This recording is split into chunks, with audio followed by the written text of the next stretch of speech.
I always wanted to make a game.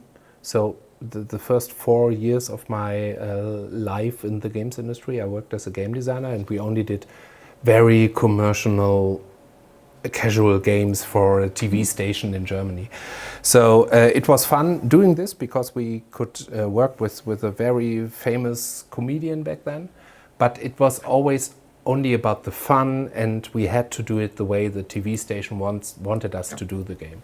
And I always wanted to do a game based in the Second World War, and having a family in France hunted by Gestapo, and most of the family is arrested, and the youngest brother has to find the family. And all the way he's following the train where they are in, and all this stuff, and you always hear this very tight atmospheric fear things. And so if I ever would be able to do anything as a game designer again, I would love to do something meaningful. Yeah, you know what I mean? I think I did a lot of entertaining things for the audience, but I have the gut feeling to do something special, and I'm really curious to see on what game idea you are working right now. So, and I think it's the right place to tell us about it. Yeah. When the time comes, I'll be happy to, but I'll share with you one of the things, trying to decide what is worthwhile and meaningful and what is not. The stories that I like to share with people who are thinking about that, I want a game that has more impact, is the test that I accidentally learned about whether I feel it was meaningful to be part of a game is, once you've done this quite a while, then once people learn you worked on a certain game and that you liked a certain game, they go, oh, I played that game. I loved your game, thank you. And then they will start to tell you about it. And I don't think I've ever had somebody saying that, say, oh, Don, I'm so excited. On level 5 of your game, that was so clever what happened. And then we moved to level 6. It was really hard and it was challenging. I figured it out, and then went to level 6. In my 50th year of making games, and I've never gotten that compliment. But what people do say to me all the time is, and this is one of the great rewards for working in games, because for games veterans, this is typical for, it isn't just me, it's across the board. They will tell you they loved your game. They will tell you when they played it and where. They'll tell you with whom they played it. And then if you're lucky, they'll tell you why they still care and why they still remember it 10, 20, 30 years later, because often these are adults who may have played one of my games as a teenager or as a kid. And what you discover, and what I've discovered, is that when they tell you the meaning, so often the meaning is the closeness of people. I played with my grandfather, and he was a lot older than me. We had a hard time talking, but we both loved to play these games, and one of the games we played together was yours. Or my brother would always play with me, and on Utopia, he would always send rebels to my island, and he'd never admit. I said, we said no rebels. We said no rebels in this game. Oh, no rebels. I'm not doing rebels. And then he lied, and he sent rebels. And I get stories. And one story that was actually in Germany, this was at, in fact, this was at DevCom. I think the first year of DevCom, I believe, is when I heard this story.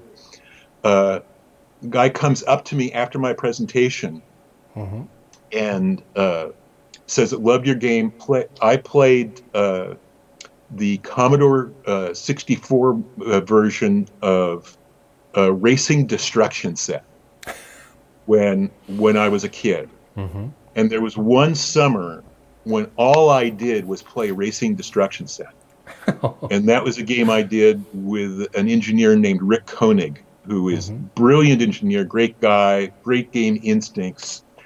He was on my team at Intellivision and did the Intellivision motocross game prior to that. So when we were doing that, we already had that experience in the back of our heads. But as primitive as Commodore 64 was, in television we were writing 4K cartridges, so the whole game had to fit in 4K. And on the Commodore 64, apart from the operating system, you had about 32K, so we had 8 times more space. But the player, he's telling me about this, and he said, I spent the whole summer playing it one year. And so I kind of waited because I was waiting for him to tell me who he played with. And then he said, that was just a really dark time in our family. Things were going really badly in our family at that point. And I needed something that would let me wall out the world. I needed something that would let me forget what was going on. I could turn up the volume and help drown out the sound. I could just go in my room and just drop into the world of this game. And your game got me through that summer. And you could say, well, okay, how meaningful is, okay, this is, let's see. First of all, this is a Commodore 64 game in the early mid-1980s. Primitive graphic, by today's standards, the graphics are, retro is a compliment, compared to what we had to work with at that point. It's a pure action game. There's no story other than a race of vehicles that you can take across different planets for different gravity, and you can play straight or you can sabotage people. That's the story. What gave it meaning was the context for the player, because of the emotion the player had when he sat down to play. And what we didn't give him was context of meaning like we would find in a great movie. What we gave him was a withdrawal from that.